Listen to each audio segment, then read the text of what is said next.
Hey guys. Yeah. I'm pretty sweaty right now. Let's go to a fire lab. Sounds good. Yeah, okay.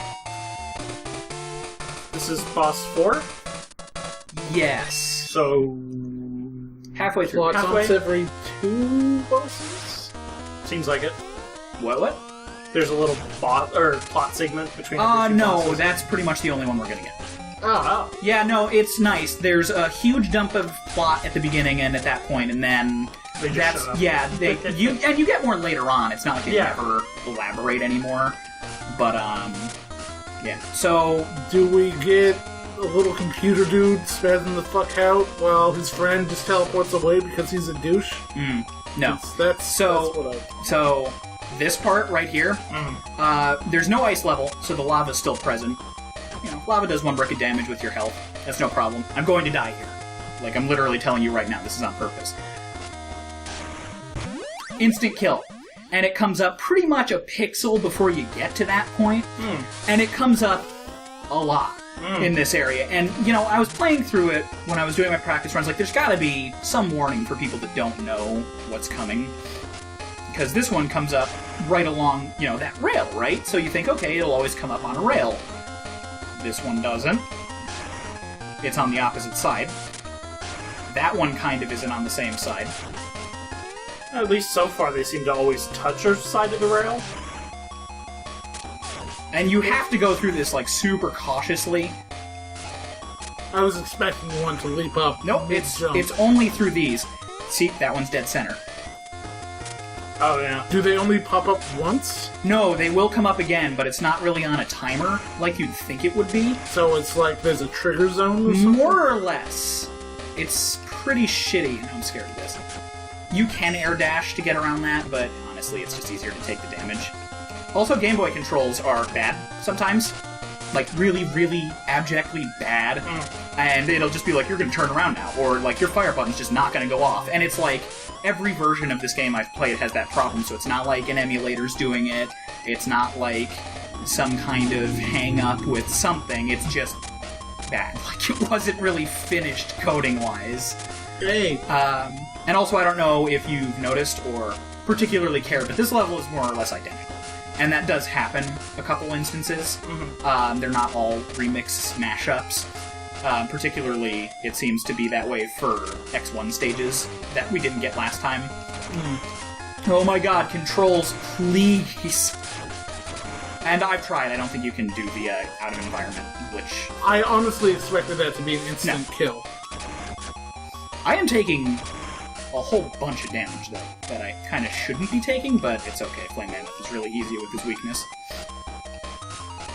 You mean cut off his face? I don't know if you can do that, and I'm almost positive it wouldn't really make a difference in this fight. It barely makes a difference in the Super Nintendo one, to be perfectly honest. But it was funny. It was funny. Now I'm going to try it, actually. Because I haven't done that yet. If it's not this, there's another cutter-type weapon that might do it in the refight, so you can remind me if you want to. I'm honestly surprised you could do it to, Octopus. He's going to do that right away. Whoa, wait, why is it a vertical thing? It's the Launch Octopus's weapon. Oh, that's not Storm Tornado. Yeah, no, exactly. It's Storm Tornado's Charge Shot.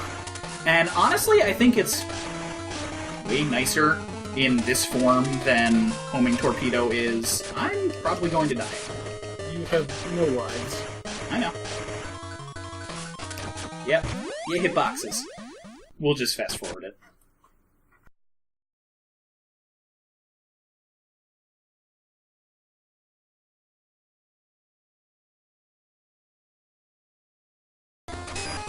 Oh, but I guess, as would make... Yeah. This would be a good opportunity to mention that he never has this attack in any other of his incarnations, so it's an upgrade to a boss. Jesus, you have no grace and vulnerability in this game. There's an upgrade you can buy for that, which I didn't think I needed as badly as I apparently do, but... I like that he spits out the oil, but it isn't affected by the... It isn't affected by the falling fire. Fire Wave, I think, still does, but I've never tried, and I'm not going to start now, because... I have not seen him use Fire Wave. He shot it once. Yeah.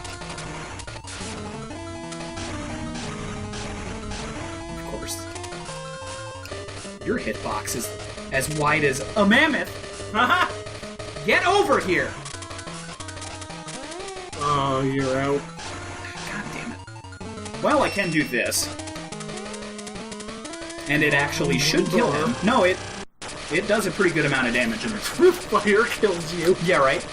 One thing now that I can... Well, kind of not now that I can point out. Your Giga Crush ammo goes away between levels.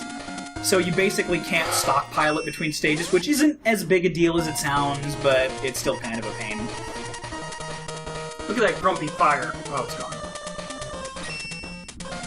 Grump little flame. Look at it, little grump.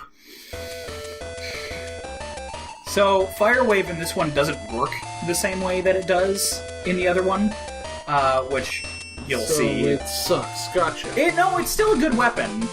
It's just not super broken like it is in the other one. I won't be using it the entire thing. Yeah, Spunk is back! Ah, the palette at the top and bottom of that boss screen were just... Gross. Yeah. Alright, so check this level limitation out. These crystal balls kind of actually do their job in this one. Now that it's broken, it will not randomly cycle back to rain at any point. Well, you know, it will if I hit the next one. But you know how in this part of the stage, It was... you would... I remember this Yeah, part of the it would stage. automatically go to rain no matter what you do. It actually has to do with, like, the level of damage the crystal balls are at. So you can affect the weather without elemental weapons, regardless of the fact that I have the fire weapon right now. Gotcha. Yeah. I don't like this stage. It brings back terrible memories. Okay, so, gonna just kill myself real fast. No, just kidding. So, this one has the unique distinction of actually having 0 capsules. 4-0. By Dr. Light, because, you know, logic. Ah, it should be a Wily capsule! It would be neat. Spoilers. It's just him, like, going... like, oh, that's right. Wily was better at building robots than handling AI. That was more Dr. Light's thing. More or less.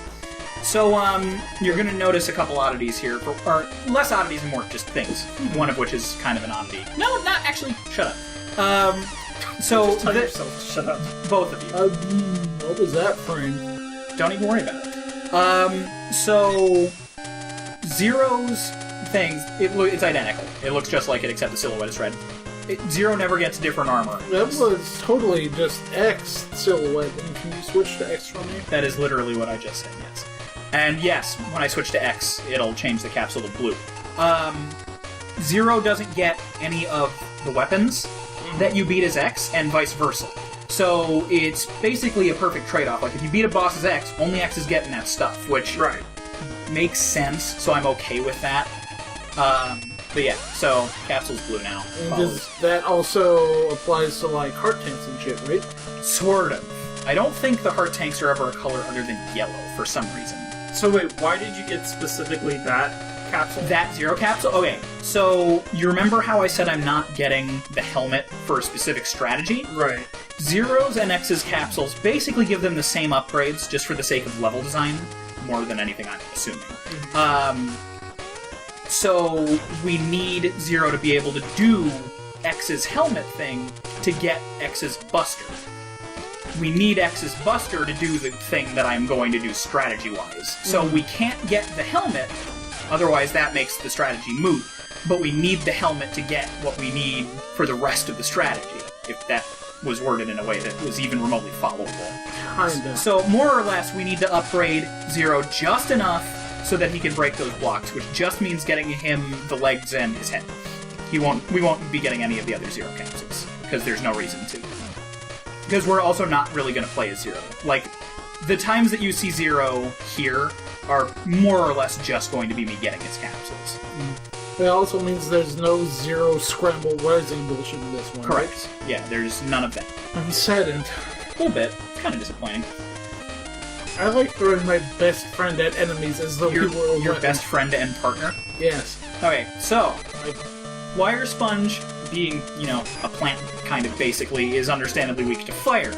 Do you guys happen to remember the special effect that happens when you beat him with Sonic Slicer in X2? Yes. Where he gets split in half. Okay, just, you know, see if you can spot what's gonna happen here. after I finish murdering him with this fire. Oh, and he still does this? Doesn't work the same way. You don't want to get right up to him to have them dodge. They target. Wow, that's... It's kind of dickish, but it doesn't really matter in the long run. go Because he's up dead. He's gonna split in half from fire now. Why is he going vertically instead of horizontally? Why did he get cut in half by fire? It's a mystery. Also, if you notice, Fire Wave in this one is Fire Wave's charge shot from X1, which is still pretty cool. It's one of my favorite charge shots. I think like the whole infinite wall of fire is pretty rad. So what's the actual... The raining fire thing that Mammoth was doing. And it's random, and it doesn't really do anything else. What's random when you fought him and targeted? God damn it! Yeah. Too many things to target.